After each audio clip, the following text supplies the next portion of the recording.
Oh, that's cool. I just got my own notification on the main channel that I went live.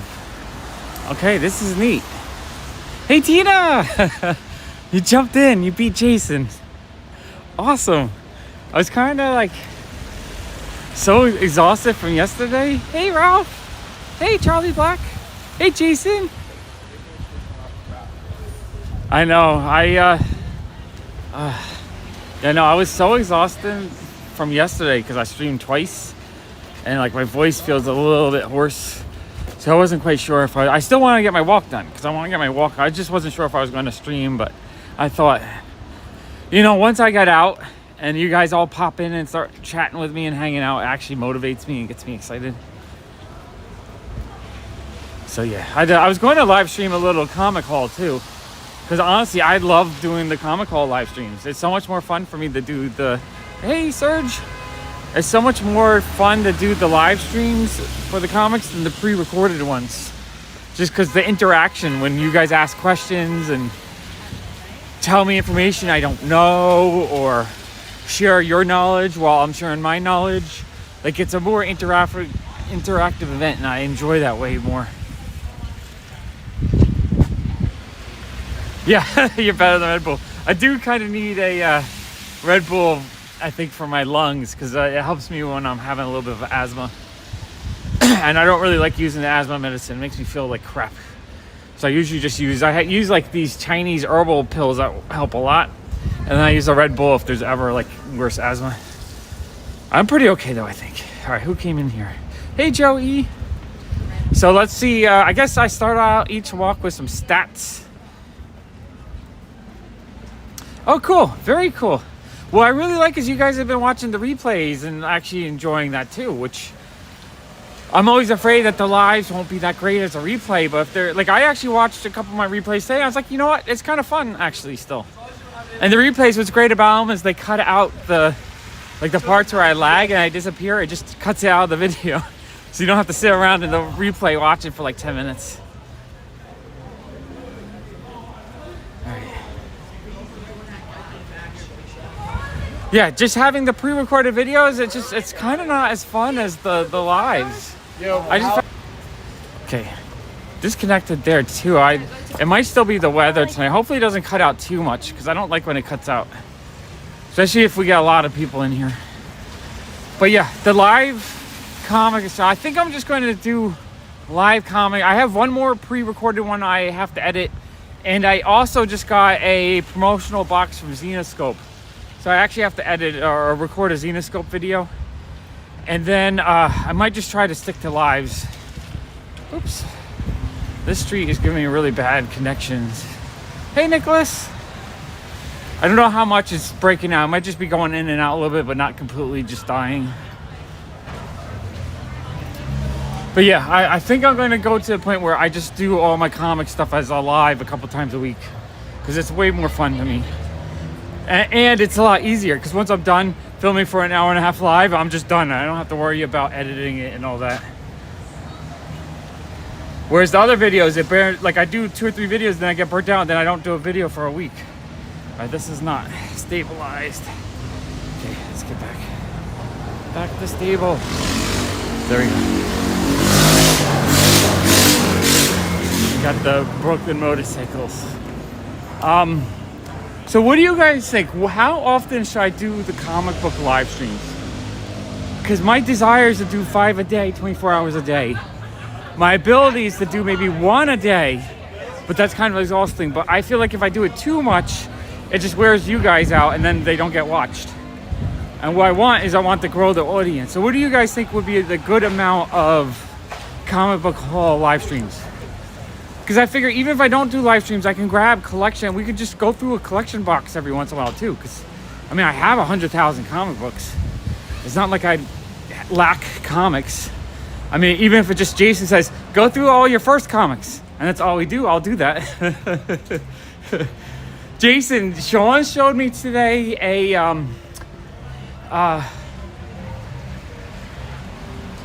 yeah, once a week feels like too little, because I want to do it more often and I want the channel to grow. I think 7 days a week is too much, but 2 or 3 times, maybe it's like every Sunday at least, because Sunday seems to be the most popular day of the week for the channel. And then I gotta make sure there's no cars. And then, yeah, I think Sunday, but I'll have to figure out another day to do them. I mean, I would love to do them every night, but I don't know if that. I have a feeling every night wears people out. Because when I streamed on the comic party, I did like 5 streams that day, and like half of them didn't get watched at all. And if something doesn't get watched in the first day or so, it just dies and the algorithm stops promoting it. 5 days a week. Okay, 5 days. 5 days, like for me, 5 days feels like a good amount because I would get so much joy out of that. I also feel like I need to do some hunt videos. But those I'd have to edit, I think, because I don't know how well the live stream would be for the hunting. Oh, this weather. So Jason, Sean sent me pictures from the Midtown Comics Annex today, and they have for $40 a long box at Indies. And I was thinking $40 for a long box of Indies. I was like, maybe I should do something with Jason if you want to like split it and we do a draft or something. I think that'd be kind of fun content. Because $40 for 300 comics, that's like 7 cents each. Who knows what kind of trashy, junky 2-star comics that I would love to own are in there. I'm sure there's a lot of stuff you're paying $1 in that box. Because we're buying stuff that most people wouldn't be buying. Yeah, so I'm thinking. Okay. Oh no. I think we're. Man, that block really had a bad signal. I think we're coming back in. There we go. I'm just getting 2 bars, 1 bar. No. Come on. Okay. Okay. Maybe I just need to walk up and down Bedford because this little side. Okay, I think we're back. Lost a few people, but that's just how it goes. Oh, we're back to 9. Okay. Hopefully Bedford's good. I think the weather is affecting the signal. Everything else is kind of affecting the signal, so it's a little bit harder to do this thing. Oh, but we're back up to 14 people. Okay. That's pretty good. Good. Yeah, I'm pretty sure the weather, because last night it was pretty bad too. And I think actually in that end it was bad too. So I think I just need to stay more on the northern side, I guess. We'll figure it out. I need to, they have a $20 a month tier for Streamlabs that I can, basically they let you, so you can set up like when you disconnect, it like streams something or it sets up a message or something. So that's the only problem. With anything you do on YouTube, it's all expensive. So hopefully I can get monetized relatively quick, so I can afford stuff like that, just to make the streams a little bit better. Yeah, and we dropped down to 3 people, so yeah. The weather is affecting it. Well, there's 3 of us. I'll just walk until we gain an audience again. Yeah, so Jason, I was saying, if you want to split a mystery box for the fun of it, or even if you just want to take a few out of it, I just think it'll be fun fighting over a box of stuff. Oh, Tina's still here? Okay, great. All right, Tina and Jason are here. That's it.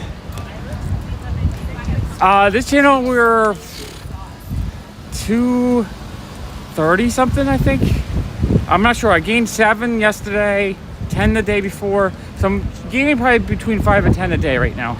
Yeah, 237. So I'm not 100% though how, like if I'm just gaining every time I mention it on the other channels, or if there's some natural growth, which is cool, because I want some other people that just find me that enjoy the walk stuff to show up. Hey Jace, you're all bright side. All right, cool. You guys are all here. Sweet. The core group of awesome people are here. It's also, I don't know if I stream every night, if it will be too much for people as well. Because I don't know, like we're at 8 people right now. So we're just like an average slower stream from a few days ago. We're not at like that 20 to 30 people level yet. Yeah, no, buying comic books in the rain is the worst because I'm always afraid of getting everything drenched. which is the worst. I don't want to buy comics and then end up having them so wet. So boring. I don't know. I want to find a way to do comic content for people to actually buy stuff, but I just don't like packaging. I gotta think of something. Like maybe buy a box like that and have people split it or something. Oh, Mr. Raffosa, that's awesome. I love that a bunch of you guys are here every night. That really makes me, well, that's why I started. Or tonight, that's why I was so tired. I was like, I don't want to do it tonight. But then I was thinking, you know what? I bet there's like 5 or 6 people that really enjoy these every night, and I love hanging out with them. So I was like, yeah, all right, let's do it. I know, Tina, I need to make more art cards myself. I just haven't, I'm doing all these streams and other things. I just haven't found the time or energy. There's not enough time in the day. Although, you know what I'm saying? Doing the live stream comic stuff actually makes it a lot faster for me to do comic content. So I think that if I do that, I should be able to do more things like art cards, I think. I don't think I'm going to do any more edited stuff for a while, or at least the bare minimum that I need to do, and not do a, you know, when I do a full edited video, it might take me 5 hours to work on that. Like today's video, it took me an hour and a half maybe in the morning to edit, and it was only a 12-minute video. And the short videos just don't do that well. Oh, that's fun. Honestly, any day you can do something creative and you can help support yourself a little bit being creative is just a beautiful day. I had that for a while, actually. I was, in 2006 and 7, I was making art in Second Life. I was doing, you know, clothing and stuff. And so every day I'd wake up and go into Photoshop and create something and then make some money. And I think at our peak, I was making like $2,000 or $3,000. So it's awesome. But yeah, also being creative, it's hard too when you have to rely on it. All right, well, I mean, I don't consider myself technically a comic shop. I have comics in my shop. I'm more of a pop culture junk store because I sell music and I sell toys and collectibles. I love it though. It's something I wanted as a kid, and I worked really hard to get it. And now that I have it and I've had it for so long, kind of worn out from it. But I still get awesome interactions with people all the time. I get the opportunity. You know, today my friend Will brought me some more Golden Age comics. So having a store, it gives you opportunity to buy stuff. And that's like the coolest thing about owning a store. Just the opportunity of people bringing you amazing things all the time. I still make about $10 a month on Second Life, just residual income. And so there are still some people buying stuff in there. It became to a point where it's too much of a 3D model maker, and I'm just really good with Photoshop stuff. So I just couldn't compete anymore. So I had to stop and find something else. Yeah, and that's the other cool thing with having a shop is it's a constant garage sale. I can just get rid of stuff whenever I need to get rid of stuff. So I can just bring a box into the shop and be like, Allison, let's price these and put them out. And then boom, they're for sale and they turn into money. Although also having the shop is people bring in stuff and I keep too much. So it's like easy to get rid of stuff, but it's also easy to add stuff because you don't have to think about it anymore. But yeah, it's just collecting in general is so much fun.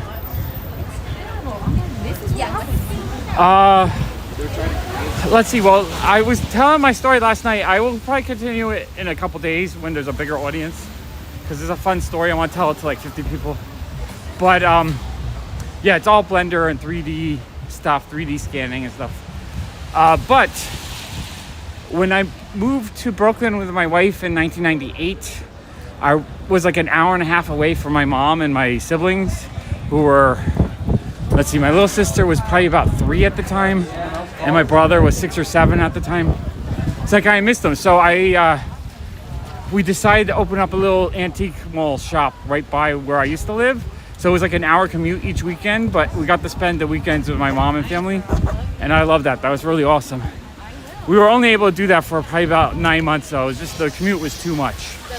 But it's great because, you know, my family got to fall in love with Allison, and I got to connected again. Yeah, I don't know what was I up to? It is a little bit busier because it's only like a drizzle tonight and not a heavy rain. So it does seem like a lot more people. Plus, I'm also out maybe half an hour earlier today and not as late as yesterday. I don't know where I was in my story. Let's see. Okay, so I said I opened up the little shop, the little antique mall shop in New Jersey. It was like an hour commute. That antique shop too had a flea market, the one that I worked on each weekend. So I was familiar with that flea market. So we sold at the flea market too on the weekends. But yeah, my little brother, he wanted to get a Pokemon. It was 1999. And the kids were getting, he begged my mom to buy him a pack of Pokemon cards. So it's probably base set at the time. Yeah, Fossil wasn't out yet, so it was base set. For 2 weeks, he begged her, let me get a pack of cards, let me get a pack of cards. So finally, he buys a pack of cards, and we close up our little shop, and I go home, and he's so excited to show me these cards he got. So he shows me a stack of like 30 cards. I'm like, oh cool, where did you get those? He said, oh, mom bought me a pack. I'm like, well, that's more than one pack worth. He's like, yeah, one of the kids in the neighborhood traded me this whole stack for one of the cards I got. I was like, oh, crap, he got ripped off. You know, I knew that the neighborhood kids probably took out some rare thing out of the pack, traded him a whole stack of trash. And yeah, there's always something going on, especially on the weekend. It's really lively. If it wasn't raining, it would be like super packed with people having a fun time. Which I was hoping the next weekend we'll see a big, awesome crowd. So, my first reaction as a, how old was I then? 22-year-old, 23-year-old brother, and a little brother that looked up to me and I enjoyed. It could have been a Charizard, it could have been a Blastoise, it could have been any super awesome rare. So, what I did was I had to confront the neighborhood kids. I had the kids' parents come out. I was like, all right, what do you trade? So the kid gave me some other random rare back or some random, like, uncommon. But I knew game was on. That was it. I got sneeze. Excuse me. Sneeze. So that day, that moment, I was like, you know what, Allison, we are now the neighborhood Pokemon dealers. So we took over the trade there. I was like, I wasn't going to let my brother get ripped off. And if it was one of the kids that ripped him off, that's right, I'll rip you off. So I probably did a little underhanded stuff a little bit here and there. But yeah, we just started buying and selling Pokemon. We would go out to Toys R Us when Fossil came out. Thank you. We went when Fossil came out and we waited in line to buy our 5 packs that we could get, and we sold the packs. And we just became the neighborhood Pokemon dealer. And Pokemon sell great. I would sell the commons for $0.25. They would blow out. I would sell the uncommons for like $1. The rares would sell really well. Kids would trade. It was funny. Some kids would trade me holofoils just to open a pack. And so they'd trade one holofoil to get like one pack, which only had like a 1 in 4 chance. It's ridiculous. That's why I always, now when I sell Pokemon, I'm all about the kids. I have a whole ton of VMAXs out for $5. And I try to encourage the kids to buy the VMAX, and I'll give them a handful of cards instead of gambling, because the gambling sucks. Because if you're an 8-year-old or 7-year-old, you don't need that one $700 Charizard, and everything else is going to be worth a lot less than $4. I don't remember if that block is the one that dies. I think we're just going to loop down the other side of Bedford. But yeah, so we sold Pokemon for about 9 months before we decided to close the store because the commute was too much. Oh, it was funny too. It was at a time when they were just throwing away money on the internet too. So there's this thing called All Advantage, where they would pay you to have a ad banner up on your web browser. So whenever you were on the internet, the little ad would pay up. So I got into that. You put this ad up, but it was multi-level marketing. It was 25 levels of referral. So if you referred someone and they referred someone up to 25 levels, you would get a little bit of money. Like they were just like in the late 90s, all these internet companies, before the bubble burst, they were throwing money away. So I got to the point where by the end of 99, I think we were making $1,000 a month from that. I could not believe that. And then I started, like the way I was getting referrals, I started referring my mom, who was under me. So I made slightly less money, but then she was making like $800 a month on that.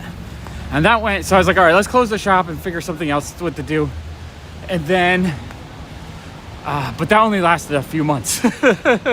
So after that, after a few months of easy free money, the .com bubble burst, and we had to figure out what else we wanted to do.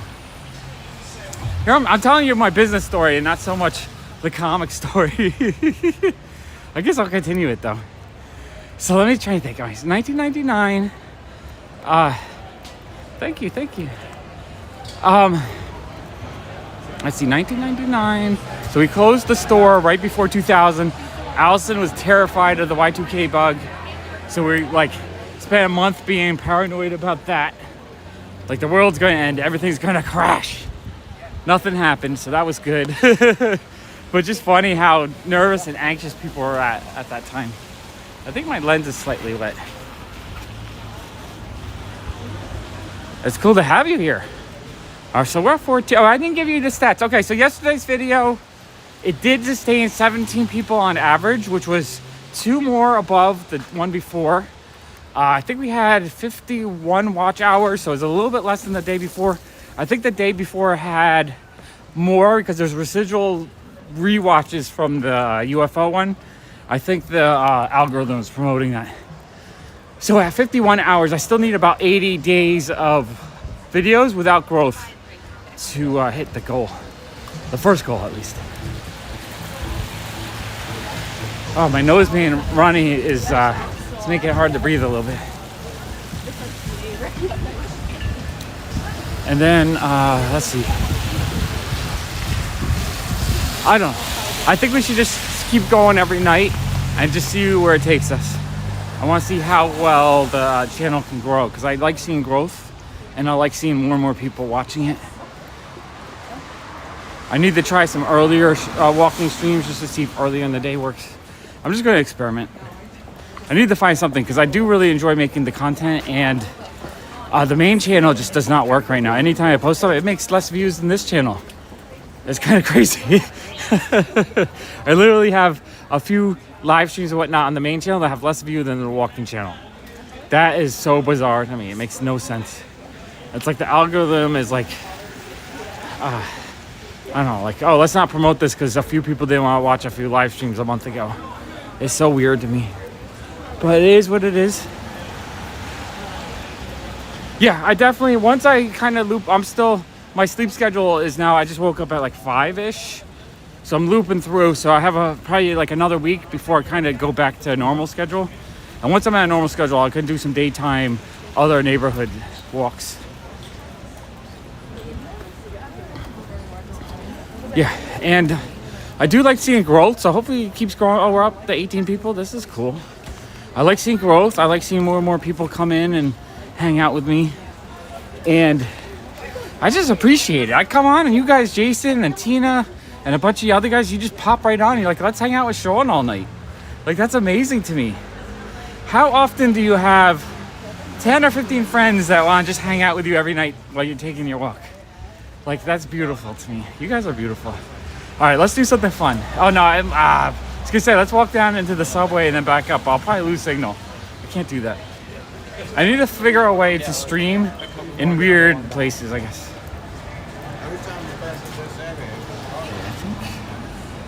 Oops, I'm gonna put this up a little bit. There we go. I don't know how wet my phone is getting. I don't know, long term, if I keep getting this stabilizer wet, I don't know if that's good for it either. It is getting kind of drenched today because it's kind of like a sideways drizzle. I guess we're up to 19 people. We'll continue my comic story. Continue the comic story. Okay, so where we left off, it was my birthday, 1999. We had collected all, I went around on my birthday, collect grew. And then, let's see, 1999. There was a cartoon called Rusty and the Big Guy. Who watched Rusty and the Big Guy? I thought that cartoon was amazing. It was just a cool looking cartoon. So after being a huge fan of that cartoon and Futurama started too. So Futurama, Rusty and the Big Guy. Amazing cartoons were coming out. Buzz Lightyear and Star Command was awesome too. All these really cool cartoons were coming out. So that one day I realized that Futurama had a comic book. So that was one thing in the late 90s. I started going to the comic shop, I think it was bi-monthly. So I started actually going to pick that up, the new Futuramas. But then I found out that Rusty and the Big Guy was a comic by Jeff Darrow. And like, I didn't know who he was. I didn't know about the comic book. So I went and I bought the Rusty and the Big Guy comic. Super, super detailed, super, like 1,000 times better than the cartoon. A lot more graphic. So I thought that was super cool. So then I started, going to the comic shop more regularly. I think like once every other month. And then, 2004 maybe. So a couple years of doing that. There was another comic book that I was getting in the mood to read more comic books.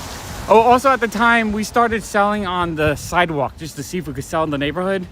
And the sidewalk sales did really well. We actually sold more on the sidewalk than we do in the shop now, which was crazy because back then media actually sold. We could sell graphic novels, books, magazines, all kinds of stuff. So we would sell on the weekend. Oh, and then I met a good friend of mine. He just started coming to the sale to buy DVDs because he was a big movie buff. And I found out that he had worked on the Matrix movies and the Matrix comic. So based on that, then I realized, Jeff Darrow worked on the Matrix movies. So it became full circle, and I became even more obsessed with all the cool, graphic novels. In the Matrix comic, there's a, who's the guy? Paul Chadwick, I believe. He created a comic called Concrete. So I became a huge fan of Concrete. Concrete was such an awesome storyline. It was kind of like The Thing, but like more intellectual. If you guys haven't read the Concrete stories, they are so much fun. Oh, I gotta stabilize. There we go. So day walks are night for me. Yeah, I gotta find a schedule that kind of works for everyone, or maybe split it up. I'm not sure. So let's see, I was into Concrete. I was actually looking all over for Concrete stuff. And then Why the Last Man, when I was trying to look for more stuff, I was really into post-apocalyptic storytelling. And so I got into Why the Last Man. So I started on issue 6, I think. I couldn't find the original, so I got the trade paperback. Love that story, so I started getting that every month. So I think there's about a year there where I was going like once a month to pick up new comics. Really? Jason, Concrete is top 5 all-time favorite stories of mine. Absolutely love every freaking story. It's just so awesome. And like all his struggles of being in a concrete body and not human anymore, all his interactions, the way the world treats him, everything about it is awesome. Oh, that's funny. I walked by this truck the other day and I got demonetized or a copyright notice on it. So we're gonna get a copyright notice right now, I think. So I'm gonna walk by very quietly so that they can edit it out. Got the food trucks. Yeah. Cool kid and my wife like when I start showing the food. That's their favorite part. Actually, I think they asked for, I have to show cakes. We're gonna go look at cakes. Did he? Okay, that kind of makes sense. I don't know how much he's done recently. I have a couple, oh wait, let me get out of this music. Can't talk over the music, and then when I edit it later, when people rewatch, it's gonna be silent or like muted. Now the music just turned off in the world. Yeah, Paul Chadwick's awesome. What was I gonna say? Jeez, I just lost my thought. Yeah, no, what happens is where I get the copyright strike, I can just mute the sound. And they'll edit it. Oh, here we go, cakes. I knew we were coming up to the cakes. You guys ready for some? Oh, it's steamy though. It's a wet, steamy day, so all the cakes are they're hiding behind. Can't see the cakes. Can't see the cakes. Beautiful cakes.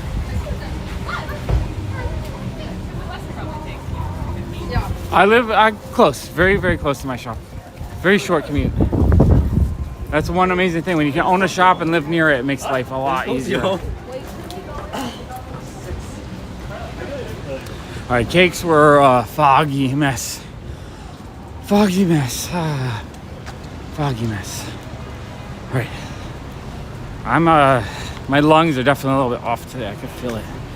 What is that? I was talking about Paul Chadwick, Concrete. Concrete's one of my all-time favorites. Definitely. Oh, I was gonna say I have 3 or 4 original Concrete art pieces too that Paul Chadwick drew.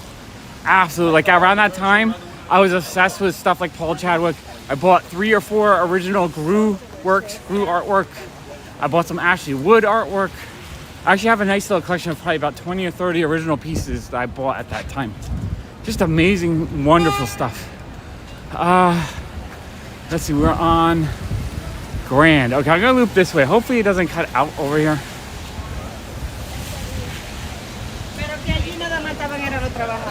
Well, I mean, I would like to attribute that to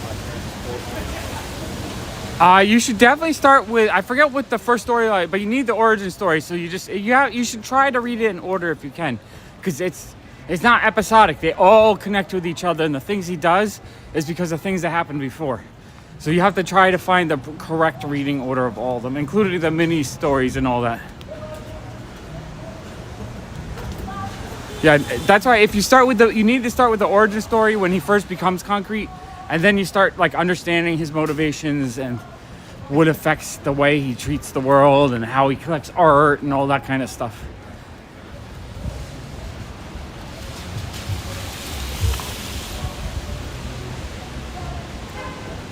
Oh, see, I always say they change this window like every few days. It's always some new fun fashion setup.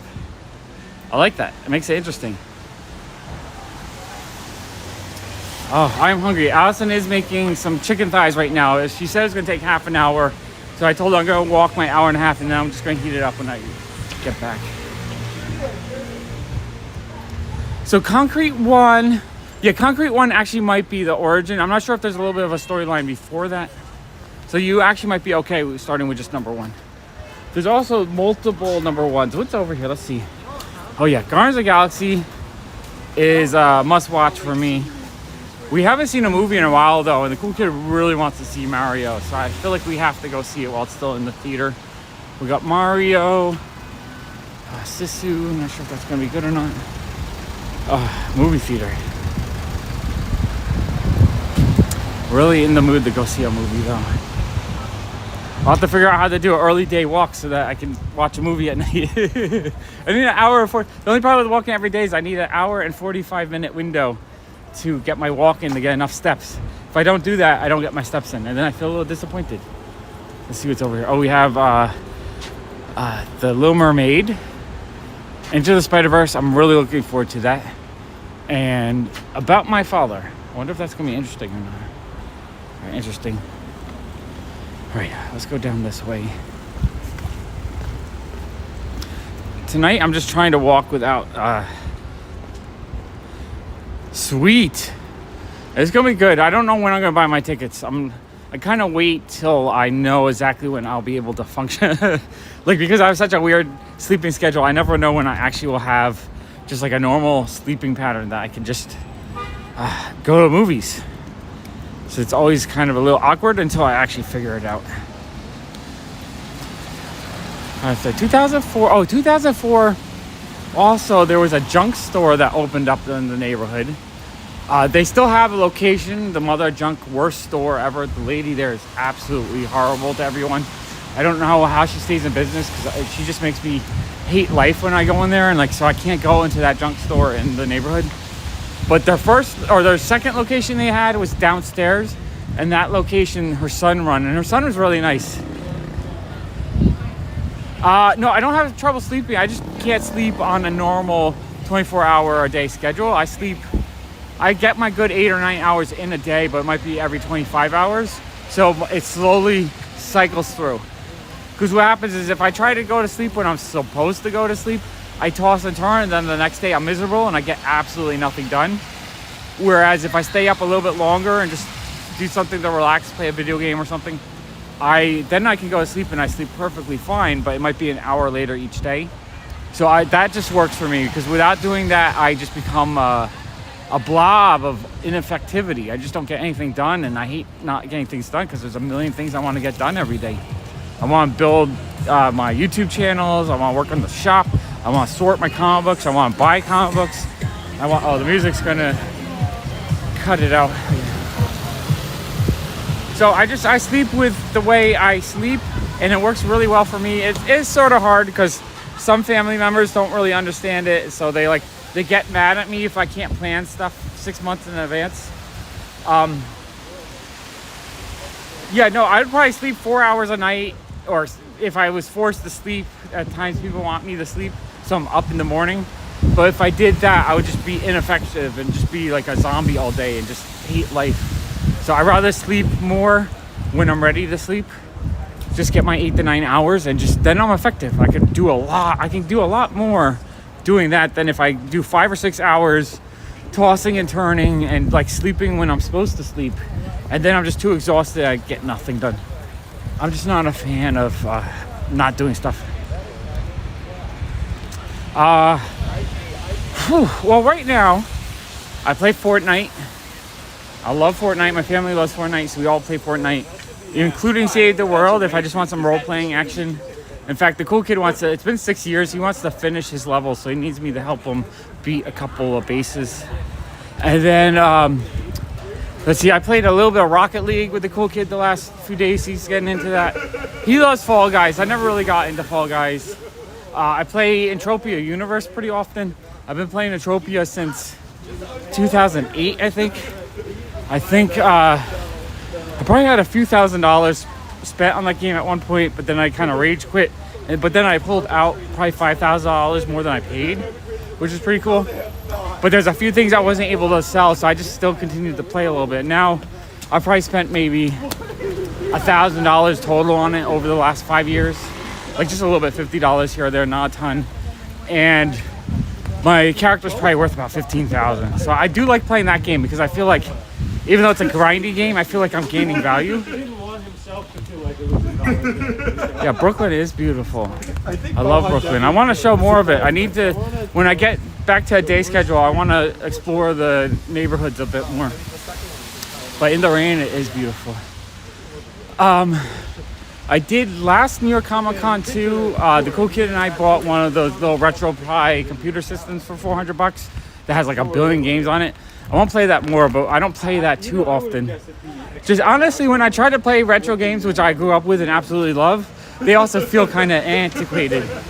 And I don't feel like I'm having as much fun as I did when I had a kid. But I mean, I own a Vectrex. I own 3,000 or so retro games in my collection. Absolutely love this stuff, but I find myself playing newer games most often. Trying to think. Oh yeah, that's the junk store that lady's. Look up on like Google or any of the review sites. Look up junk in Williamsburg, Brooklyn, and it's gonna get like 1 or 2 stars out of 5. She's just racist. She always hates people. She accuses everyone of stealing. I hate it. I used to go there with the cool kid every weekend. We dig through the dollar toy bin and pull out like a little handful of stuff for him. I might grab a few old things, and we loved it. But then she started making it like we were stealing stuff. She would like come up to us with a basket. Well, the music's really pumping tonight. She would come up with a basket. At first I thought it was nice, like, oh, here's a basket to help you shop. She's like, yeah, put your stuff in there. And then she's like, okay, I'm gonna put it behind the counter. I'm like, wait, what? Because she didn't want me to steal her 99-cent precious used Hot Wheels or whatever the heck. I don't know. So I got to a point where the cool kid would have anxiety attack and we couldn't go anymore. He would get I wanted to go in one time and he refused. And he had like a little bit of a tantrum. I was like, okay, we're not going here anymore. If this is no longer a fun place because the lady is so terrible, then I just can't go in there. I think she craps in her own cornflakes because she likes it. Read the reviews though. Like there's one transgender woman that went in there. She was probably all dolled up like a woman. You know, she was a woman. And the whole time she's like, excuse me, sir. Excuse me, sir. And then like, I don't know. You'll see a lot of racism and hate in the comments of the things that she's done. Yeah, I don't understand how she stays in business. I'd probably give her $500 a year. It's probably been about 6 years, so that cost $3,000. Sweet. So she prevented me from stealing something that I didn't steal, a dollar toy, but she cost herself $3,000 in sales by being a shitty store owner. Can't do that. But cornflakes, crap, and a bowl of cornflakes. Great use of emojis there. Awesome emojis. But she never had comic books in that location. It was the old location that had comics, and I missed that location because I used to buy all kinds of fun indie stuff for 50 cents. That was like, I mean, I still have that, as you guys see, I still have that joy. But back then, like when I started going and buying a stack of 40 comics for 20 bucks, it was so much joy for me. So I kind of find my love of cheap books again then. But I didn't want Marvel and DC. I wanted weird, indie, fun, awesome looking artwork stuff. In fact, what corner are we on? Yeah, I think it was right here actually. The old junk store was right here. It's called Junk. Yeah, so this is the second location they had. So this used to have a really awesome 50-cent comic bin like 10 years ago. Now it's just a used clothing vintage. But yeah, Jason, right? Just look at the reviews. The reviews are just like, every time I see the store and I get a little upset that I can't go there anymore because I don't like the person anymore, I read the reviews and it just reminds me, oh yeah, that's why I don't go there anymore. And they'll be like a week old. It's not like she's changed her ways. She's still terrible a month later, a year later, 5 years, 8 years later. In fact, I think her son had to stop running the other shop because he just couldn't handle her anymore. Oh, this is a fun little window. Let's take a look. Ooh, let's go up. We got Pee Wee Herman. We got some records. Fun little fashion store here. Oh, New York sirens. It's common to hear sirens a couple times an hour. Okay, this is pretty good. The signal has not been lost, so I like this. Junk. Well, you didn't hear it from me because I don't promote it, and I don't think anyone promotes it. It's really just a block from, well, it's right by the Drake side of the L train entrance. I mean, go in one day just to get the experience, and then maybe feel like you're going to get hassled and accused, and I don't know, she might not like your hair or something. I have no idea. All I know is I feel like every time I'm in there, I'm profiled. She bumps into you, and hey, Ronnie. I'm still going for probably another hour or so, you still have some fun. I'm trying to do this every day if I can. This is day number 4 in a row, and it's like every day it grows a little bit. I'll tell you, it doesn't feel like it's grown too much, but we're sustaining at 20 people right now, which is pretty awesome. Like with the first 2 times I did it last week, I think I sustained at 5 people. So 20 is awesome. I think yesterday we got up to 31 was the new record. I don't know if we'll do it today, but I mean, honestly, if she could, she would, I think. If she had a way to fingerprint you and prove that you're not stealing stuff, she would.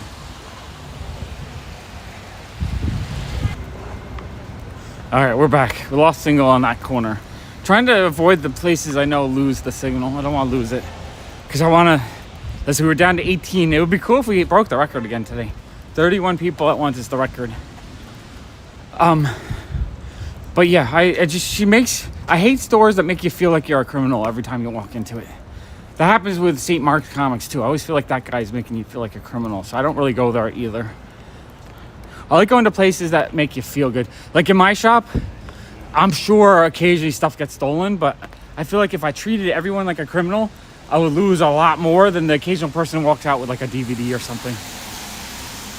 Because honestly, if I made people that come in the store regularly feel like criminals, or anyone feel like a criminal, honestly, it probably cost me tens of thousands of dollars a year. And then if I'm paying, 10 cents an item to put security tags, that's another $10,000 a year. Before you know it, I'm spending $50,000 to prevent a $5 CD stolen. Oh, it's a shop called Junk. It's in Brooklyn, Williamsburg, Brooklyn. Read the reviews. They're very entertaining by how terrible the store sounds.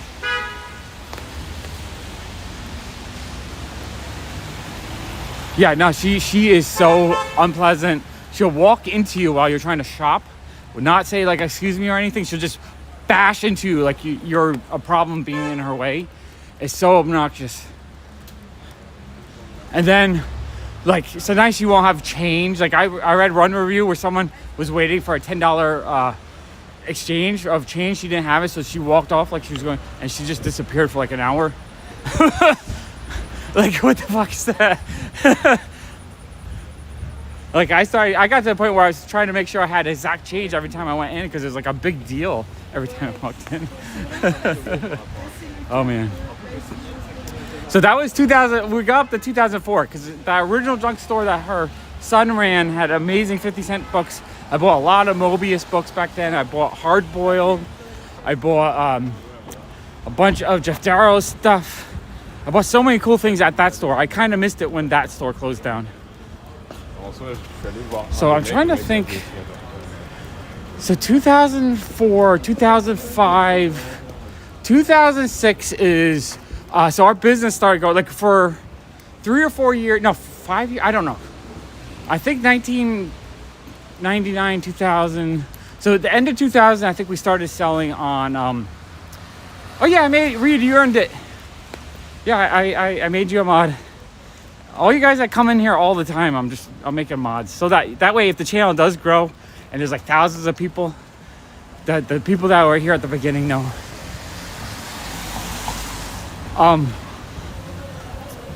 So what was I saying? So I think 2000 was when we started selling on Amazon. So what happened? Yeah, that's it. Mother of Junk, 1.5 stars. You have to work at that. That's a rating that you actually have to do on purpose. You don't naturally get 1.5. You have to go out your way to get that. So let's see. So we started selling. What happened with Amazon was we were selling on eBay. eBay was pretty good, but the thing with eBay is all time consuming. Everything you sell on eBay takes 10 minutes, 20 minutes to list it and all that. And so Amazon started I think it was called the Z Market, which was their version of eBay where you could actually list stuff. But what I liked about it is you could list stuff and just leave it up.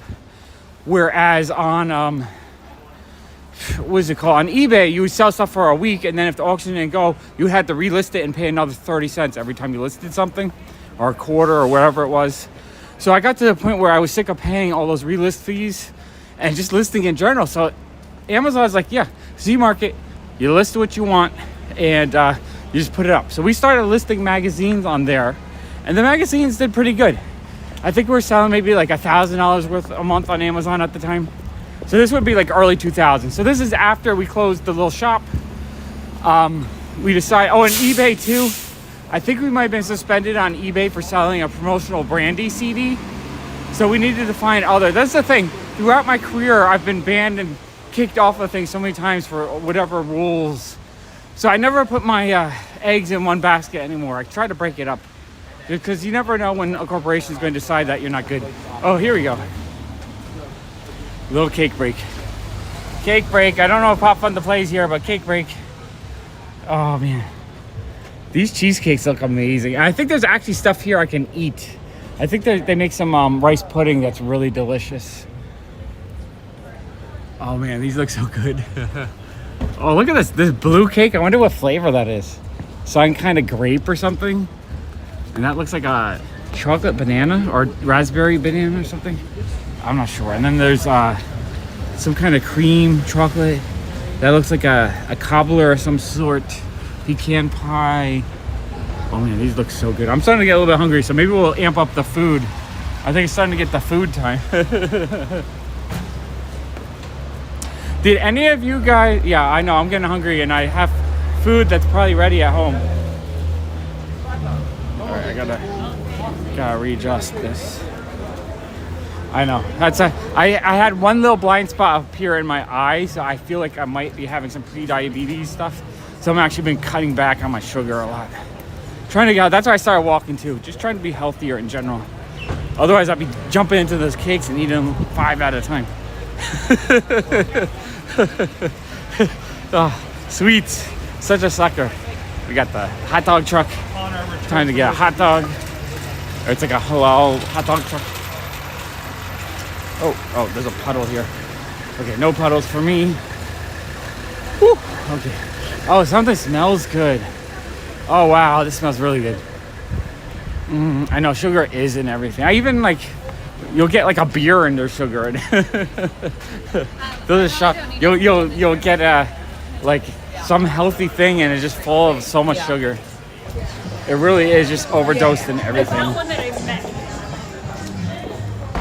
We're at 25, sweet. Okay, we're starting again. Let's see if we can ramp up to 31. That would be actually kind of awesome. I think I'm just going to stay on Bedford today because of the connection. No, I can't eat food that way. I actually have all kinds of dietary problems, so I would never become a mukbanger where I just eat way too many bits of food. That's why I buy all the other stuff to distract me. I'm hungry. Okay, buy some comics. I'm hungry. Buy something else. Who needs food? As a, when I was a young man, probably like in high school and college, if I got lunch money or something to buy food, I would buy like half a sandwich and then okay, we cut out there for a second. I don't know if we cut out if we'll hit 50, but 50 would be amazing. But even if we beat 31, like I like every night, if we break the record by a couple, it feels like progress, and that's amazing to me. I love it. Did any of you guys sell on the Amazon Z Market? Because I'm really curious, because I think that was only around for like a year maybe. Because I remember it was really cool to I would put up a lot of stuff on Amazon and just forget about it. I didn't have to pay the fees to list.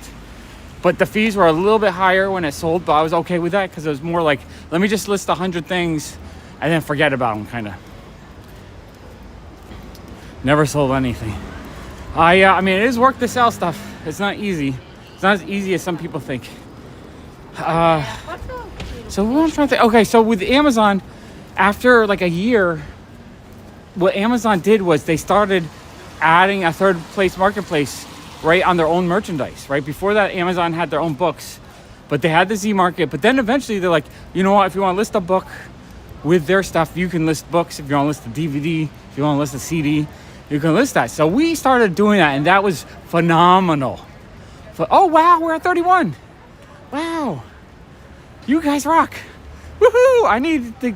All right, this week I'm investing on a portable yellow light and trumpet sound thing that can go off every time we break a record, because we're at 31 right now. We're at the record. Okay, I don't want to hit any blind spots. I'm just going up and down Bedford. So so we started selling 32 new record. Woo! Let's celebrate. Let's get some wine.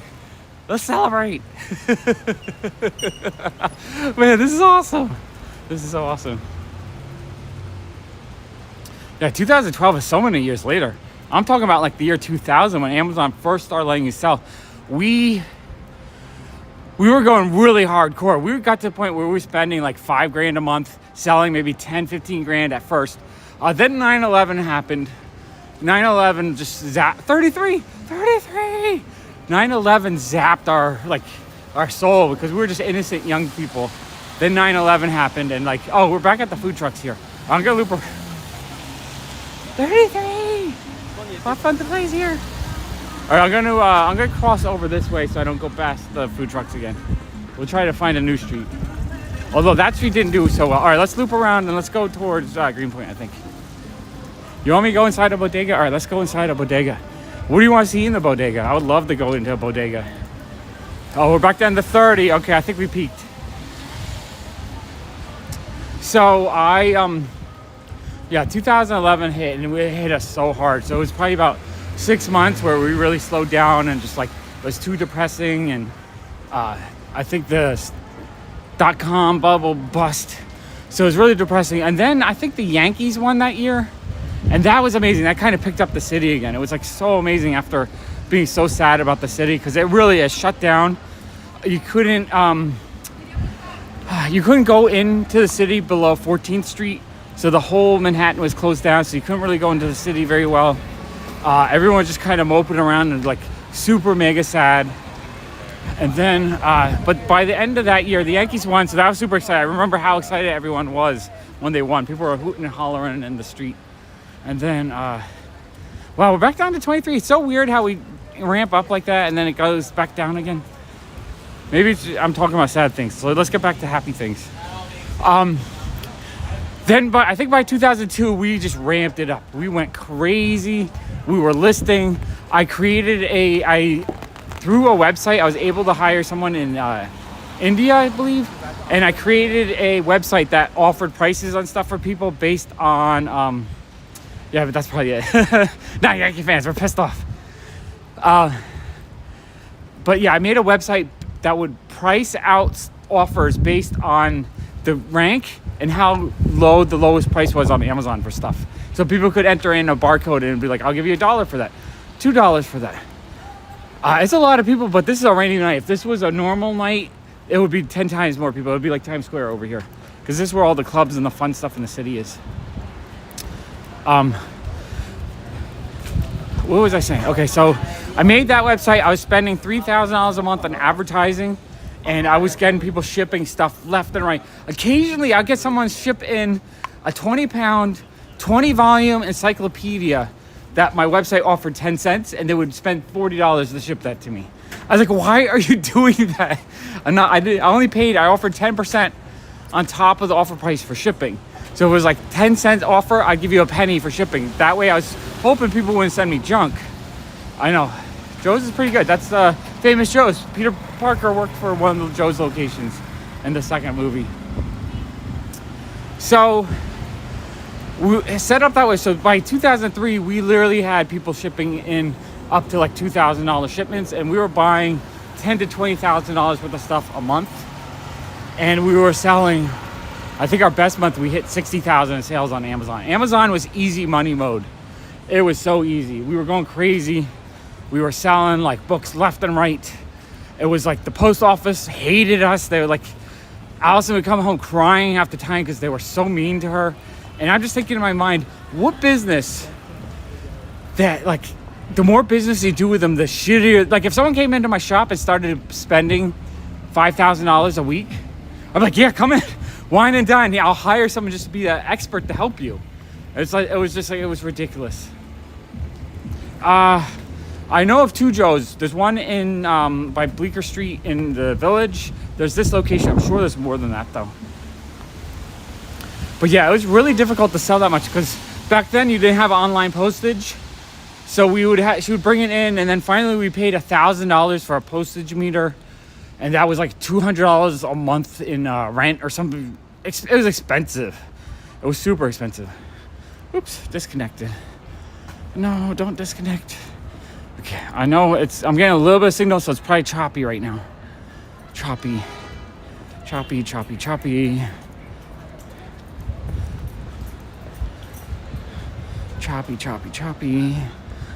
choppy. Okay, I think we are going. Oh, Nicholas, that's okay. I appreciate everyone that works for the post office. I think just New York City, it's just so hectic that I think people just get really grouchy because people are just like, they want a lot for their $4 or whatever they spend.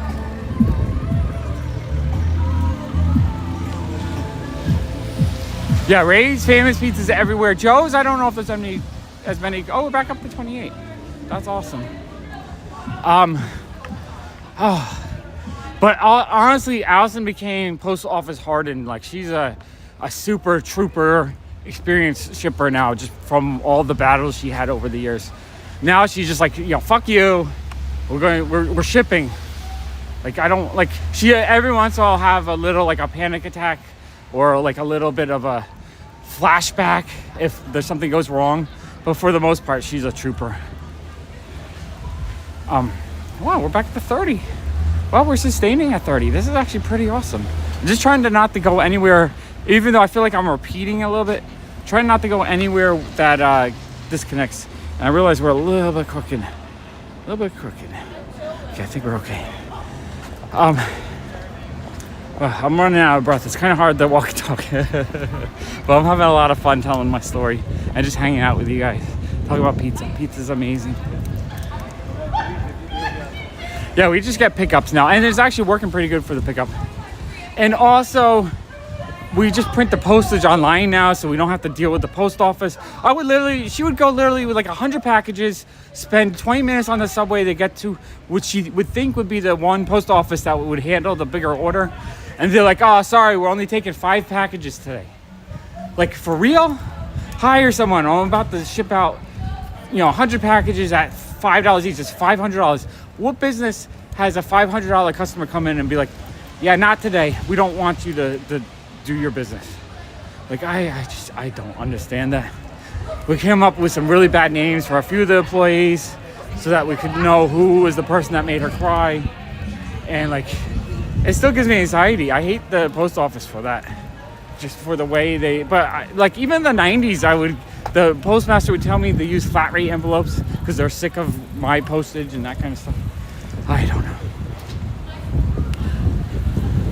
Yeah, it's been crazy, but I mean, honestly, we were at the point where we were selling like $50,000 or $60,000 worth of books and CDs and DVDs a month, which at, let's say, $10 each, what was that, 4,000 to 6,000 packages, 200 a day on average? Holy crap! That's why I don't like to ship anything anymore. That's why when I do like a whatnot sale and have to do 10 sales, I have a panic attack. I'm like, I can't do this. I still have like burnout and PTSD from shipping that much. Like, oh my god. Whew, I was like, just even thinking about that is just making me exhausted. And we were selling a lot, and a lot of people always tell me, oh, you should sell online. I mean, we sold probably $500,000 or $600,000. We were selling a lot, but our profit margins weren't so high because I got to the point where I had 3 employees. My friend James, if you guys know, oh, super cool. My friend James, he worked for me for about a year. My friend Darren worked for me. My friend Nick worked for me. So we had 3 employees. We had some days where we would just do like a 24-hour marathon just to catch up on the packages, make sure they all went out. Then finally, so this was crazy, but it's like the more I sold, the more I had to spend to get more stuff, to sell more stuff so I could pay for the employees, so that I could buy more stuff, to sell more stuff so that I could pay for the employees. And it was like a circle, and I think we would end up making like $3,000 a month for 2 people, which is like nothing. It was exhausting, and like I felt rich because I was getting $5,000 checks every few days. But yeah, Tina, that's what happens when you ship out hundreds of thousands of packages. You get really good at doing it. And plus, I love packaging in a way that I want to receive, because I've received so many terrible packages over the years. So I really want people to be happy with what they get. Because when I'm selling whatnot, I'm selling to friends. I'm not just like trying to make some money real quick. So for me, whatnot, I try to give as much respect and awesome packaging as I can. Well, Reed, I don't really ship out very much. I like having the store, because the store, it's kind of like when I live stream the comic calls. With the store, we open the store, we sell for 4 hours, and then we close the store and we're done. I don't have to do more work afterwards. If I sell on whatnot for 4 hours, I then have to package for 6. And plus whatnot, the thing with the store too is I just have the basic costs they don't change. You know, the electricity, the utilities, that kind of stuff.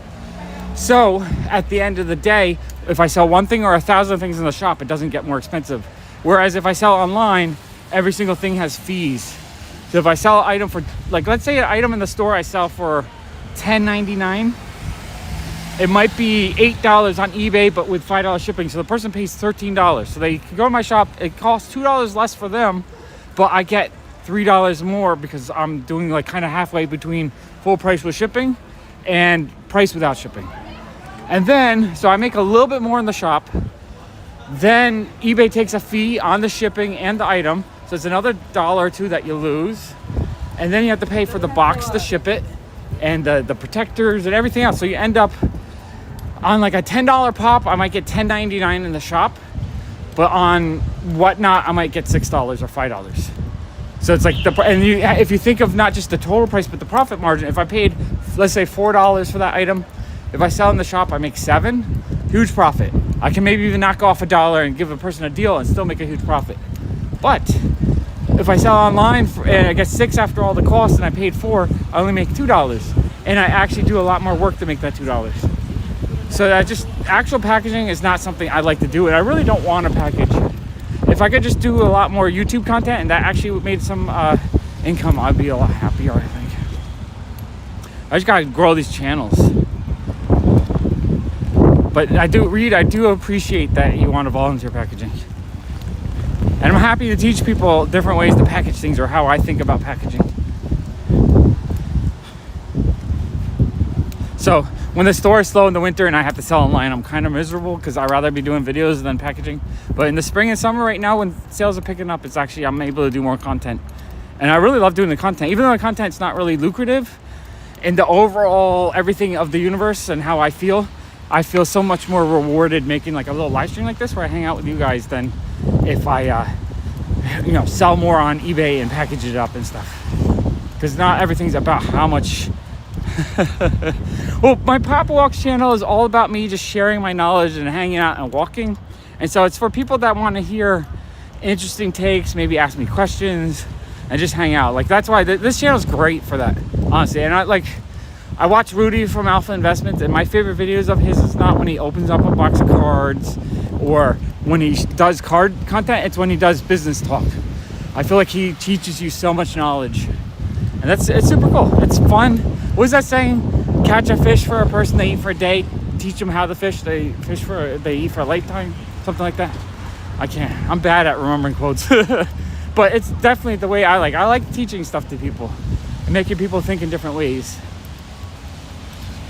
So let's see, that was okay. So we were going crazy selling a boatload 2006, but what was happening too was because we had the website, the cheap stuff started piling up in the basement, started filling up with dollar books and things that wasn't worth listing online. And we were no, this is by 2004. So 2004, we were piling up with all this cheap stuff that wasn't selling, and it was just overwhelming. So I was like, Allison, we gotta figure out a way to sell some of this cheaper stuff because it keeps coming through the door. I didn't want to just throw it out or recycle it or donate it. So we decided, you know what, let's try to sell out on the business's sidewalk. So we started selling it on the sidewalk, and it did really well. We would sell $5, $8 DVDs, $3, $5 books, $3, $5 CDs, and like, I don't know, a really hot, shitty day, we would sell $800. And on the best day, I think we had a day people just kept on coming over and shopping, and we sold $3,000 or $4,000. And it blew my mind because this was all like profit. It was all stuff that I just couldn't sell online. So all of a sudden, we had this new thing. So every weekend we would set up and we would sell a couple days a week. We made up these little signs that we'd post all over the neighborhood that would advertise the sales. And then, it was just really good. And then on 9/11, the cops came by and they're like, you can't do this. So they shut us down. So, I mean, we probably could have kept on going and not really get in trouble. But I don't want to be in trouble at all for anything. So, I have a store now. I don't have to sell outside. I just have a store. So I don't have to set up. I mean, if I rolled over to Bedford, I'd probably be able to sell a little bit. But it's different. Back then, people would buy DVDs. This is before Netflix. This is before, all these options to get entertainment. Nothing was digital. Oh, sorry. Nothing was digital. And so, people would buy DVDs. And people were crazy DVD collectors. They would collect DVDs like they collect Funko Pops. I literally had customers that would come and drop $200 on, 40 movies every other week. And so, DVD people had collections. I had a collection of 6,000 DVDs before I started selling them. DVDs were so easy money back then. They paid for themselves. The same way I collected Pops, I collected DVDs. I'd buy a box. It would be shipped in through my website. I would keep 10% I really wanted to watch or wanted, sell the rest and repeat. And I would, it was cheap. We were getting movies for $1 or $2 and making money while doing it. Yeah, DVDs are great, but we decided to sell the collection in 2006 we sold the collection to help pay for the store. And to that's the thing, people don't consume it anymore. They buy it as a collectible. I actually just saw that as well. People buy a record just to have an object from a favorite artist, and it's not about listening to the music anymore, which is insane to me. But I guess it's the same as buying a comic book for the cover and not reading it.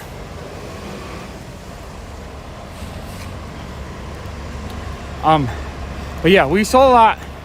So that's 2004. The cops shut us down. By then, we were going to start. We decided it was like a test, just to see if it was worth, opening a store. And it was we did so well on the sidewalk. We're like, yeah, let's spend the money. So we had to raise a lot of money for the storefront because that building didn't have a store at the time. So we actually had to do the construction. And it was hundreds of thousands of dollars. In some ways, I kind of regret it because we spent so much to get open. And but because we were spending a lot of money on the construction, we started selling in the store's basement. Where you see me now do the comic live streams, we set up a shop in the basement. So it was crazy. We had a big sign on the outside the door. The gate was opened on the sidewalk. It looks so seedy, like you go down there to get murdered, kind of. And it just had a big sign that said DVDs, music, books, art books, that kind of stuff.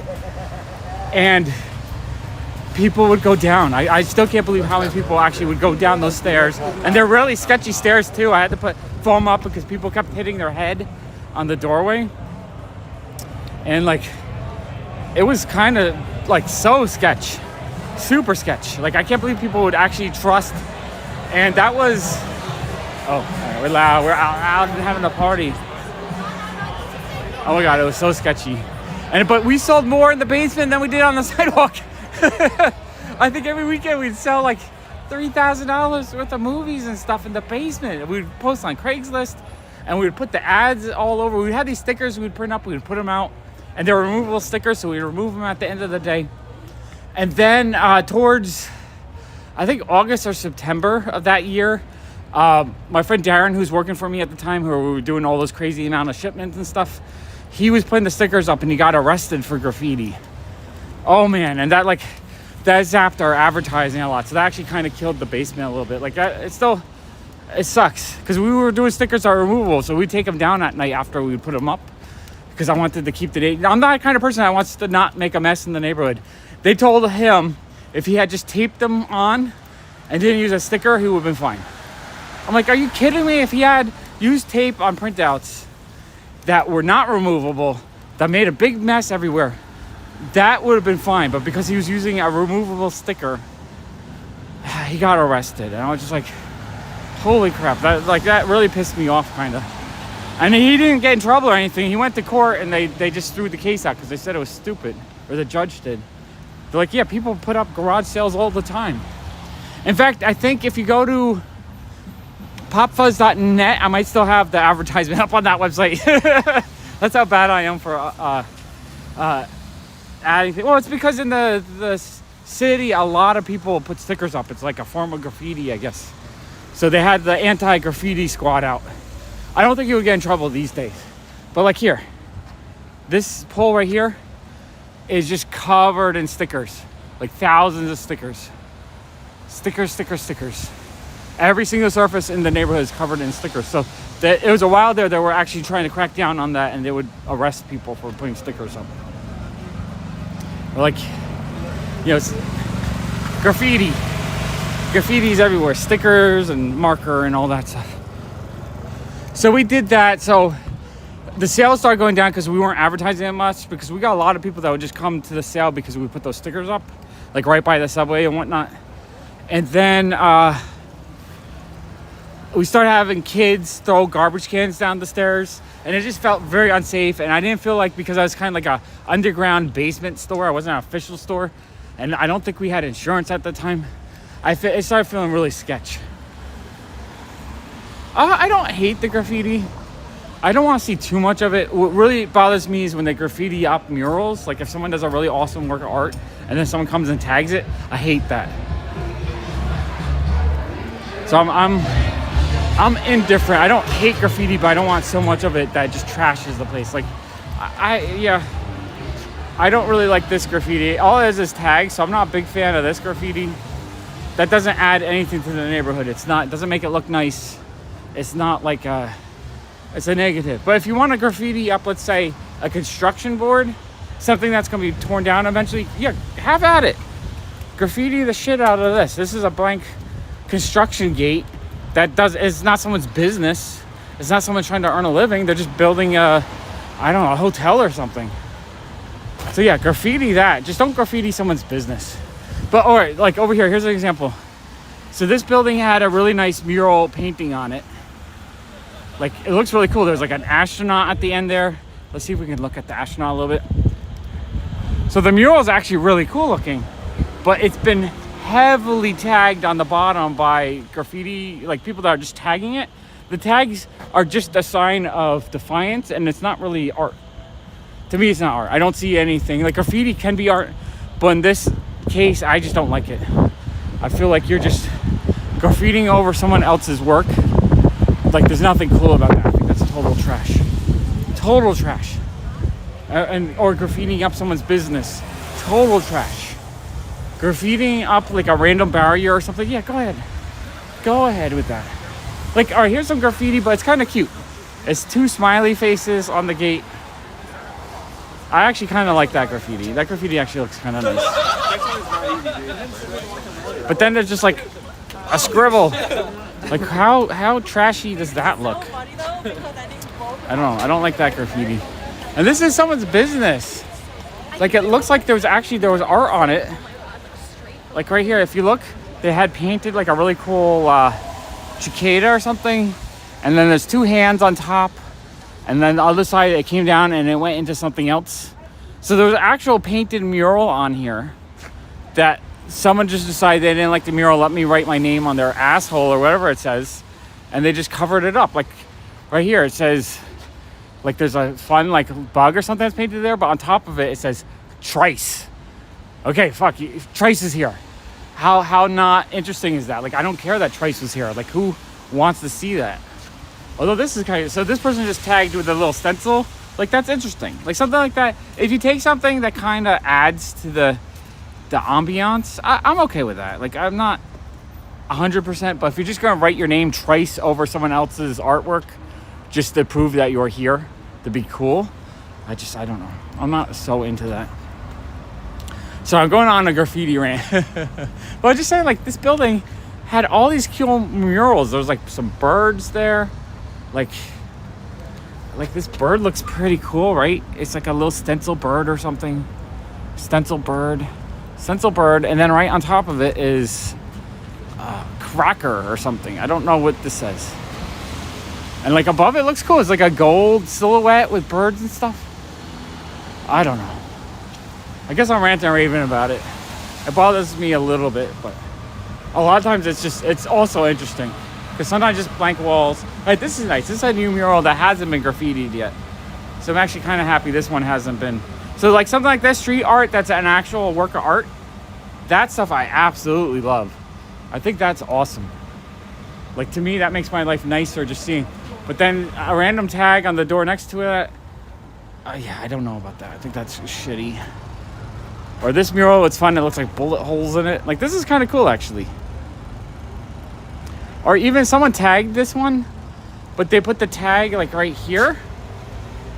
That one's okay. It wasn't like they were actually covering up the work. Although this ATM is destroyed. Okay. I don't even know where I was in my storyline.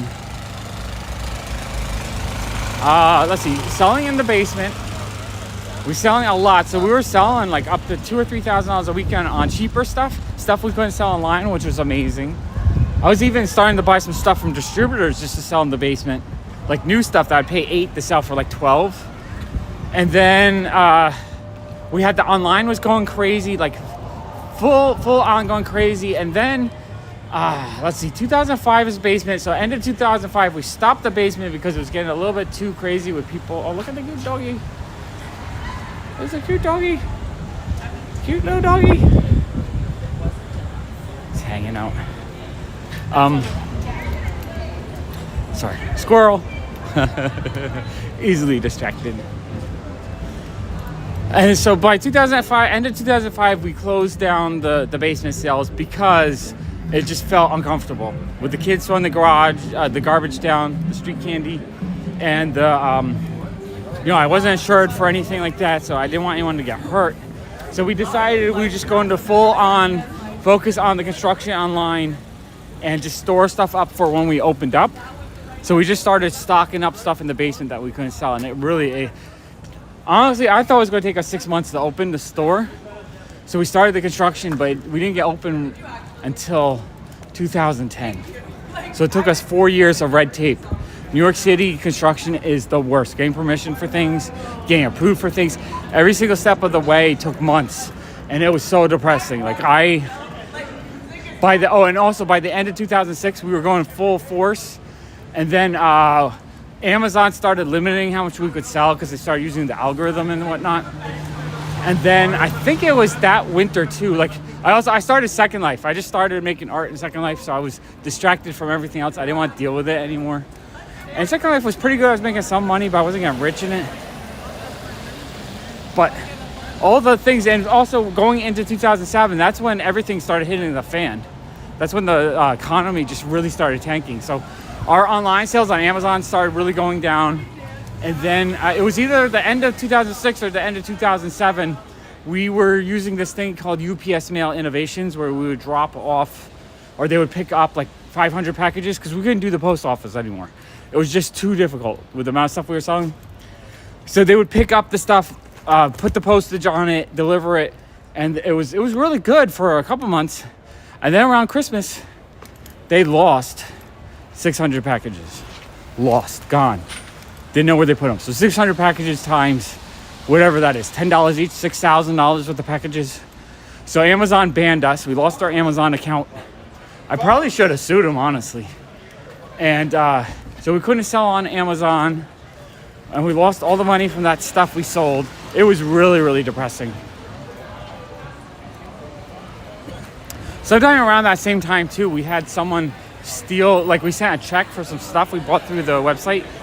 And someone stole used the checking account numbers and stole out of our account like $5,000. So that was another couple of weeks of headaches and pain that really sucked.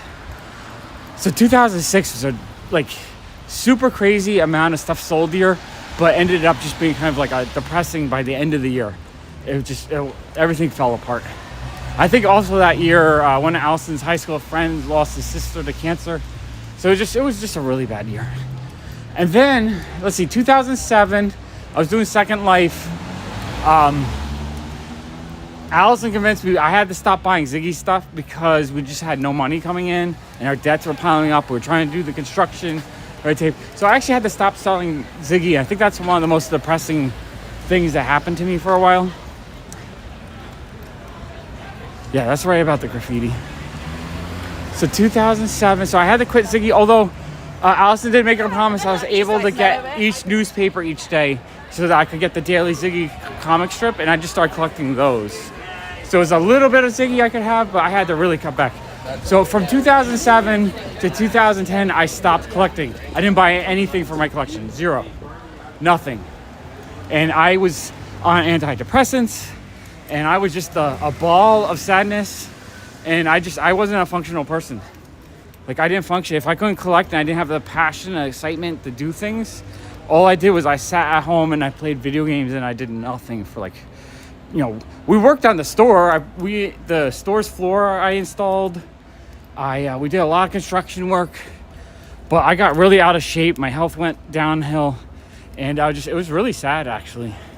Now that I think about it, I haven't really thought about it, but it was a terrible 3 or 4 years just trying to get through the red tape. That's one thing I do recommend.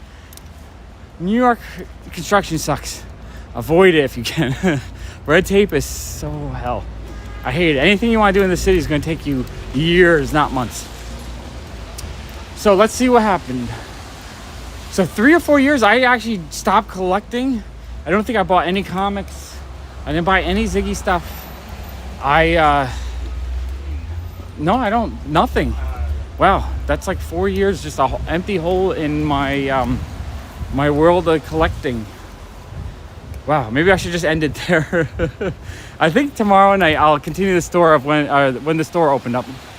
I think that's when the story will continue. All right, you guys enjoying my depressing part of the story? No one's talking about anything. It's been quiet for 20 minutes. I think we're still here. Are we still here? Someone just say something. Sometimes I don't know if the chat disappears. I feel like one night I looked and there was no chat in the window, but then I saw it later. Cliffhanger. Okay, sweet. Yeah, I'll tomorrow night we'll continue the story.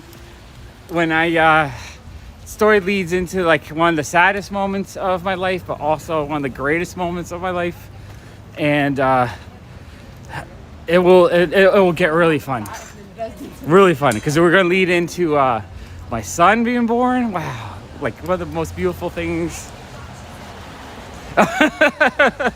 No, I can see the connection. I see the connection. So I think you're getting the signal. I just don't know. What else? Oh, thank you, Ralph. Oh, Eric, I didn't even know you're here. Yeah. So yeah, we're going to cliffhanger because that was a really sad, lonely, not lonely. I had Allison, so that was awesome, but sad in general part of my life. But we got the birth of my YouTube channels, the birth of the store opening, the birth of my son. We have so many magical moments up ahead, starting in 2010. I cannot wait. I like that part. Yeah, I think it's good to talk about it sometimes, and I think it's also awesome for people to know everyone, so not everything is, oh, I'm disconnected. Oh no.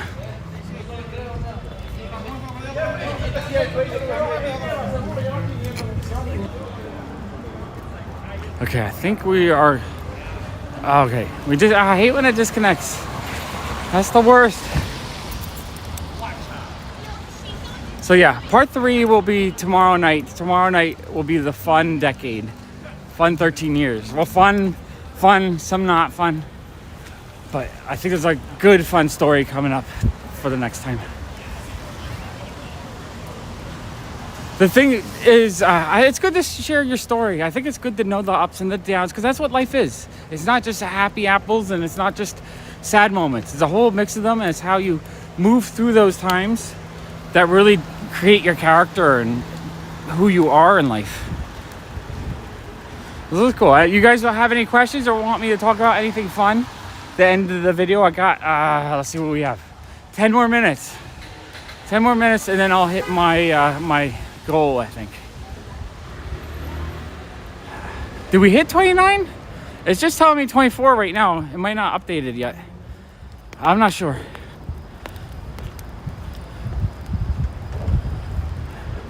I'm trying to think. From 2006, 2007 to 2010, all I did was play video games, I think. I just moved into Entropia, did a little Second Life. I could talk about Second Life. It was fun. It was cool to be in this virtual world where you just be whoever you want to be. I remember I would go to nightclubs to try to win fashion challenges. And I remember one night, Jesus came with a shotgun. He started attacking everyone. Like, it was crazy. I kind of wish I could turn some of those stories into a... a Christmas tree story. Okay, Christmas tree story. The first floor was an apartment and like a storage room.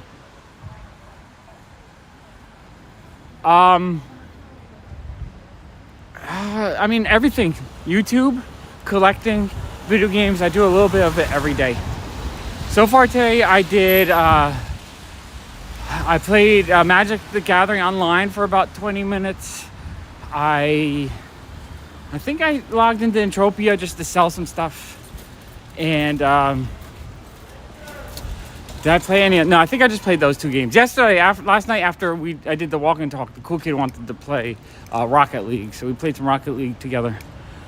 But yeah, collecting's in my blood, so that's like where my heart is. When I was not collecting for 4 years, I really showed how much I just had to collect just to be a person, just to be super thrilled and excited.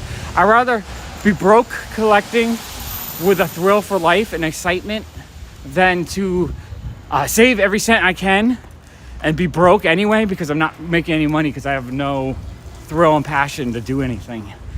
So yeah, collecting. I just have to find a way. Like I always say, I have to find a way for my collecting to pay for itself, so that if I throw myself into it super crazy where I'm spending thousands of dollars, I need it to be making thousands of dollars, so I'm not losing money doing it. So I always collect in that way. Okay, let's see. The year was 1998, I think. I think it was the first Christmas my wife and I were living together. And man, that Christmas, Allison bought me like 100 Ziggy things. It was one of the craziest, awesome Christmases ever. I had 100 presents under the tree, and I would just open. It was like one awesome Ziggy. She made me stop buying Ziggy for like 2 months before Christmas. She's like, you can't buy anything. I'll go buy it all for you. That was an awesome Christmas. Yeah, and yes, exactly. Meeting so many people that also love to collect, and like just doing this right now where I'm walking and talking about collecting. There's so much beautiful joy you can get while collecting. It brings so much to me, and it's super important to me.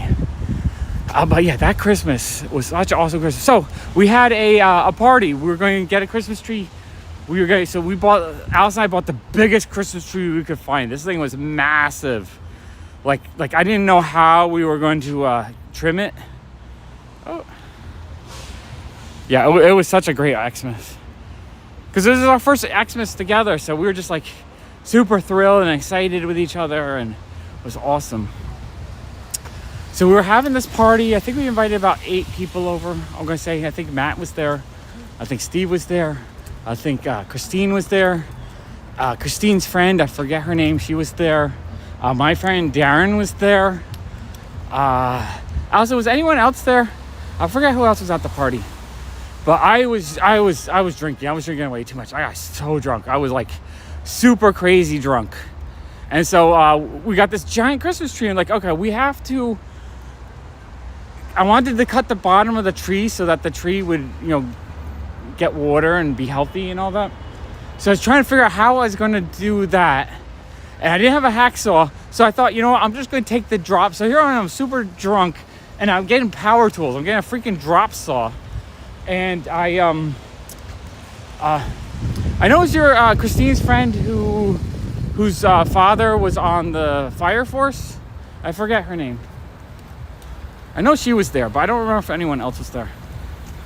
So I'm here, I'm drunk out of my mind, trying to figure out how to do this massive tree. So I get the drop saw, and I'm using power tools on the tree. See, it was probably the most dangerous moment of my life. Yeah, Lisa was there.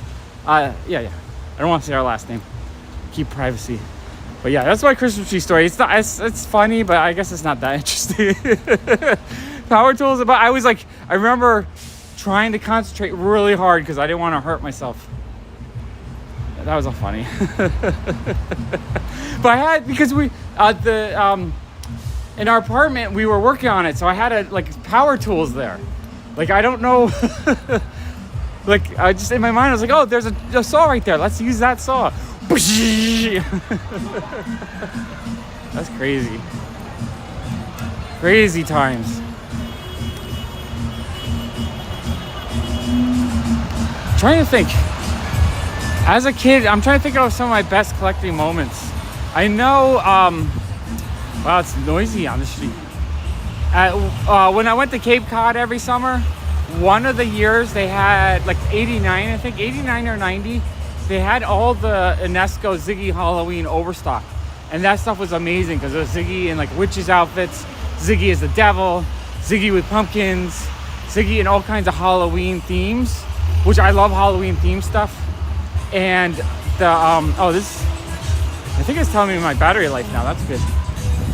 So they had it, and it was all cheap, and they had this one bucket of little Ziggy suction cup figures that you could stick on a window, and they had a Ziggy as a witch on a broom and a Ziggy as a Batman who's dressed up as a bat. Absolutely love them. Quarter each. They had this whole bucket full, so I bought one of each. I think my sister bought one, and I kind of regret not buying more because I did not realize those are probably the only ones in the world. They were that rare. Because after, years later when I found eBay, they were never listed. I had one other Ziggy collector asking me for that figure, offered me $200 for a decade. She's like, do you want to sell that yet? I'm like, no, that's one of my childhood Ziggies. That'll be one of the last things to go. But yeah, it's amazing. But so all those UNESCO Halloween things are rare. I kind of wish I bought more because the mugs that I bought for $2, you can't find them. And when you do, they're 30 or 40 bucks. So I do end up buying a couple extras when I see them, just how rare they are. And then I'm trying to think of what other really cool stuff I got. I mean, some of the coolest comics I got were just stuff my grandma gave me every year. My grandma would just give us this random, each one of us would get a random package of stuff, and my grandma would pick out things. No, it wasn't a Vegas store. It was a building that we had access to for cheap, that they said we could put a storefront into it. We just had to pay for everything. And so we're like, oh, heck yeah. Cheap rent and all that. And then I didn't realize it was going to cost hundreds of thousands. By the time we opened the store, we were so broke and dead. But that'll be tomorrow's story. We'll talk about that tomorrow. But yeah, it wasn't a store. It was just a brick and mortar that we were using, not brick and mortar, an apartment and a storage space that we're using to run the online business, where we were selling, our $60,000 a month. And we started selling in the basement of the store. So we did that also just to test out to see if a store made sense. Yeah, before Brooklyn Bowl, before all the hotels, when the crackheads were still on the waterfront, I'd walk to that space and find crack vials on the sidewalk. So yeah, we were there before a lot of stuff. And what I love is every once in a while we'll have someone come into the shop, probably like a 30-year-old who grew up with our shop. So they'll have all these nostalgic memories of renting, or not renting, but buying DVDs in the basement. And that's like how they got their movies when they were kids in the early 2000s.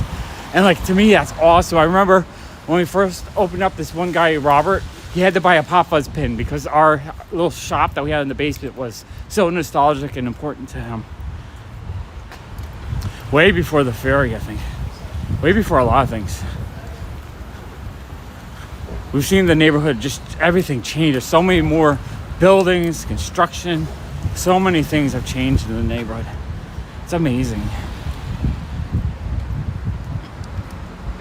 And still, it's crazy to me that in that basement, I think there was days we sold more than we do now in the shop. Just because back then, movies and media people loved. Today, it's not really something people buy that much. Only like hardcore fans, which I absolutely love. When someone comes in and buys a stack of VHS tapes, I love that person. I know that person just appreciates the old school nature of stuff.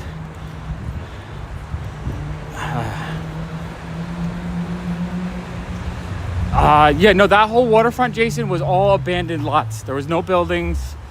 All those buildings went up after our store opened in 2010. So all the big giant buildings on the waterfront went up, and all the big hotels down the block went up as well. There was nothing there.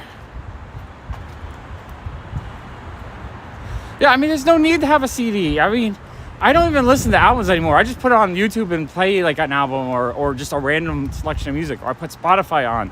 Or there's so many other ways to listen to music. So CDs, I absolutely love them, but they're not needed. They're just clutter.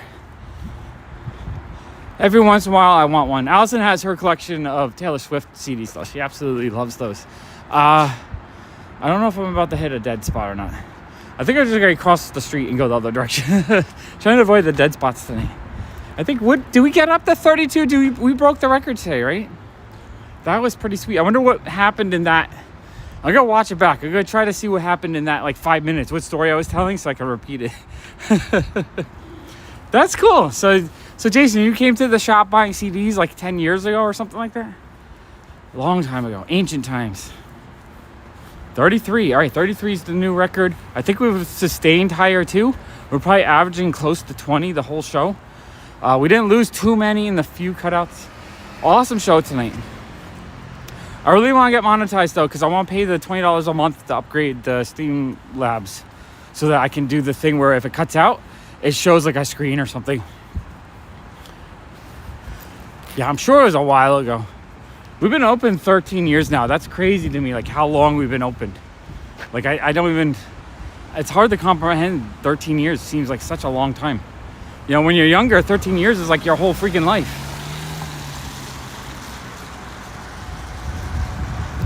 I have my life before the store and after the store. Like it feels like two different lifetimes.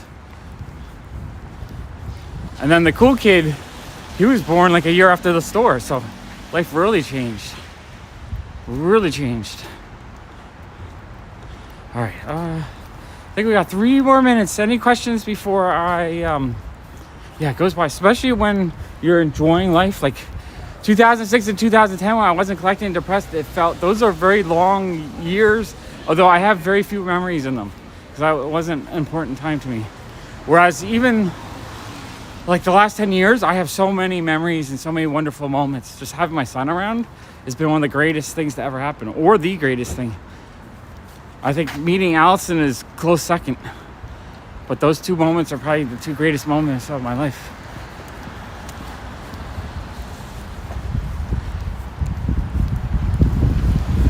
But yeah, time goes by so quick.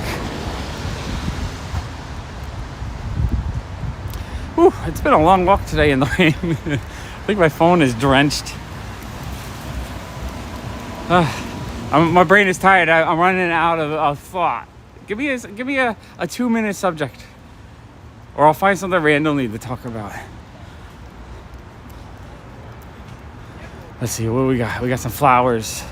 As a kid, in my childhood home, in my block, there was a library library is amazing. I used to go there all the time to take out like sci-fi movies and stuff. That was amazing. I have so many great memories on the weekend. I would just go out, get a VHS, watch something cool, some cool old sci-fi movie. And then behind the library, there was a little flower garden. That flower garden was awesome. Like, that was one of my favorite times in springtime when the flower gardens start blooming. That was awesome. Blu-rays in the shop right now, I probably have about 1,000 for sale. I'm not 100% sure. They don't sell that well, but I keep buying them. Every time someone brings them in, I give people like $1 for them. Try to get $5. Sometimes I sell them cheaper. I like Blu-rays too, though. That what happened to us too. In 2006 we sold off all our movies because I knew there was the whole HD DVD Blu-ray battle coming out, and I thought I'm going to want to upgrade.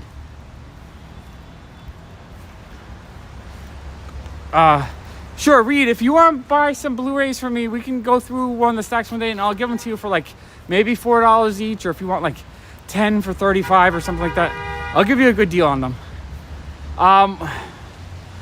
Yeah, Marvel pops bobblehead and Star Wars pops bobblehead, and that's because Hasbro owns the license to figures for both of those lines, but Funko had the bobblehead license. That's the only reason why they're able to make Funko Pops for Star Wars and Marvel, because of that bobblehead license.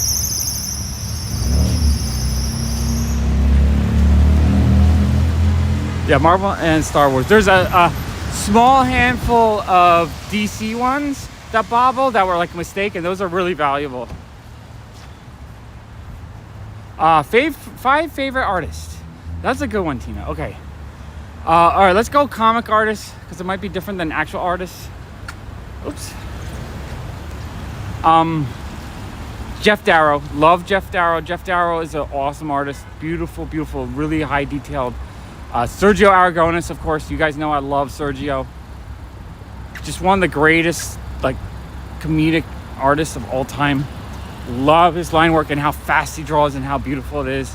All right, see you later, Mr. Brightside. I'm almost done here as well. And all right, so that's where we at 2. Nick Cardy, absolutely love Nick Cardy covers. His artwork is just so underrated. Every cover is so action-packed and full of energy. Nick Cardy, that's 4. Modern artist, maybe David Nakayama. Absolutely love David Nakayama. I like him slightly better than Sabine Rich. Well, and there's probably another 50 artists I could say that I absolutely love that I buy on site, but those are probably my 5 favorite. Non-comic artists, I love Jeff Soto. Jeff Soto is fantastic. In 2006, when we had our bank account stolen, it was literally a day before the Jeff Soto show at the Jonathan Levine Gallery. And man, if I didn't have $5,000 stolen, I would have bought a painting that day. Oh, Peach from Mocha, you're right, Jason. Peach is ahead of David Nakayama. Peach is number 5. So Peach is ahead of David Nakayama. But I do really like David Nakayama as well. But what I like about Peach is, like, David Nakayama is digital. Peach is ink on paper, paint on paper. So, yeah, you're right. You are right. It's beautiful. Like, you don't really appreciate it until you see the process of how it's made. I don't have a website. My website's antiquated. It's probably like 10 years old. And so I am so burnt out from selling so much back in the day that I don't really like selling online. I only did Whatnot because I needed to. And people have been asking me for years to sell online. So I was like, let me try Whatnot. And I got a little sponsorship to help me do it. It basically just covered my fees, though, so I didn't get any fees. But it's so much work. I dread doing all the packaging and that kind of stuff. Okay. Did I get everyone's questions? Anyone else have any more that I miss? I think I'm gonna have to call it a night because I'm starving, and I'm gonna head back to my place. It was fun though. You guys want me to come back tomorrow night? I feel like should I keep going every night, 7 days a week? You guys want to see 7 days a week, or should I do it like 5 days a week, 3 days a week? How often should I be walking and talking? Because I'll do it every night if you guys aren't getting bored. I'm just afraid that everyone's going to get bored of seeing the same streets. Although, I will try to switch it up once the channel grows a little bit. I know there's like a little bit of delay between when I ask a question and when you can type. 7 days. Okay, Ralph wants me every day. Thank you, Tina. I think tomorrow night I'm going to try to do a comic stream. All right, Tina, I'm happy to go nightly if you guys are having 24/7. Okay. All right, I have a new channel called Pop Sleeps. It's 8 hours a day. I don't know which 8 hours a day it's going to be, but you can just watch me sleep for 8 hours. It's super entertaining. I don't think I store, but maybe I say, you know, talk in my sleep. You never know. Yeah, Jason, that's why I'm asking. I don't know if that's just like every night is a crazy amount of talking with you guys. But I mean, I might try to do 7 days a night. I don't know. I just don't want anyone to feel like they miss out either. If they can't miss everyone, I don't want you to feel bad that you missed Pop Sleeps. Pop Hygiene. It's not gonna be OnlyFans, but you can look at the door and listen to the sounds of the shower. All right, good night. But yeah, I do appreciate you guys. This has just been so fun again. Every night, it's awesome. Love you guys. And you can do ratings of Street Candy. Yeah, no, it's on Wednesday's night. No, Wednesday by the shop. I think there's 5 nights on a week that are Street Candy, depending on what street. So yeah, we could do some Street Candy ratings. That'd be awesome. Okay, appreciate you guys. I gotta go now. I need to go eat something. I am starving. Let me flip the. All right, that was fun. Bye.